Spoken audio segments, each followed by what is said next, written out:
Employee empowerment in the workplace. Introduction. The world, as a complex construction with its innumerable elements, is continuously moving. People, social institutions, organizations of diverse levels and types, and communities are some of those elements that drive the world forward. At the moment, business organizations with their developed and shared values, capacities, and internal and external policies constitute the world's moving force. A leader and an employee, those in charge of the company's performance, are the inherent elements the world needs to evolve. The leader, particularly in the business realm, is the one who performs persistence, confidence, determination, learning capabilities, and many other intrinsic qualities. However, an organization's performance depends not only on its leader but, more importantly, on its employees and the company's internal policy.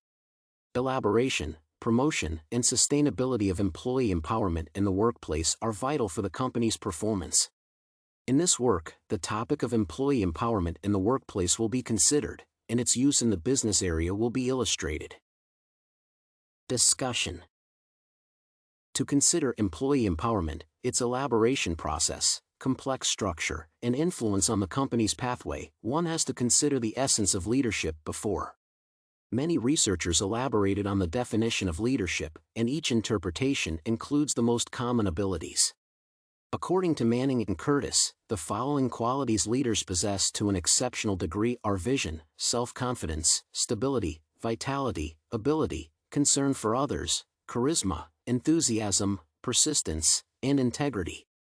Essential leadership qualities also include strong analytical abilities and determination to make hard choices.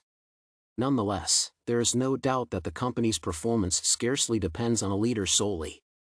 It is an organization's community, its employees, who define the company's performance in a significant part.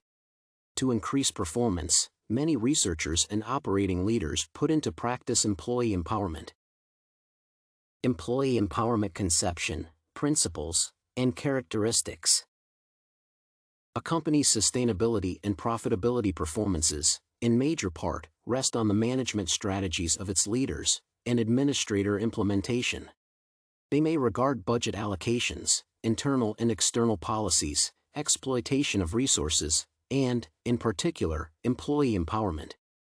Empowering employees in the workplace suggests allocating responsibilities and duties among the workers in a way that employees can feel responsible for the whole company.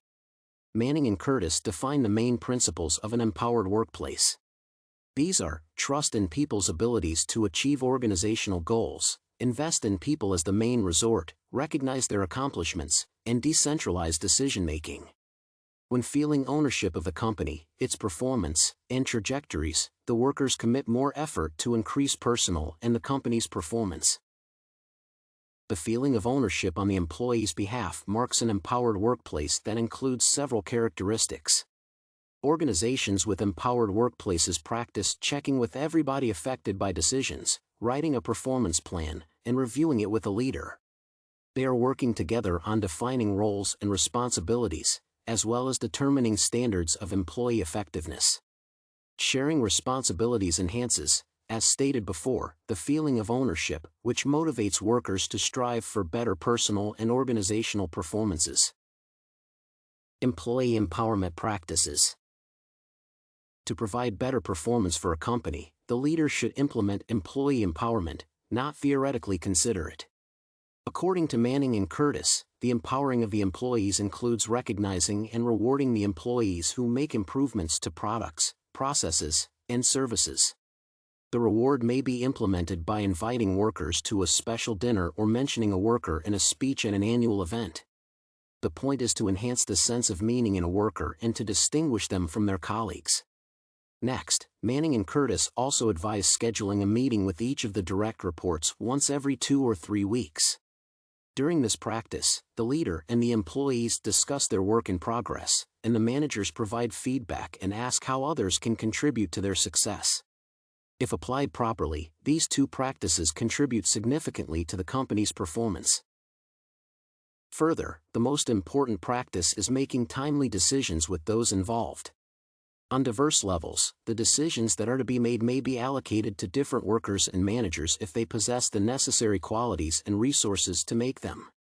This practice, therefore, constitutes the core value of employee empowerment. Decision-making requires an employee to learn more about the job or its particular area. It also requires working on one's time management and learning skills.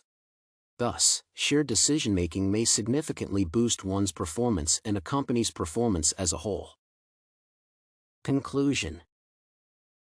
If appropriately applied, empowering employees may be one of the critical points in increasing the organization's performance.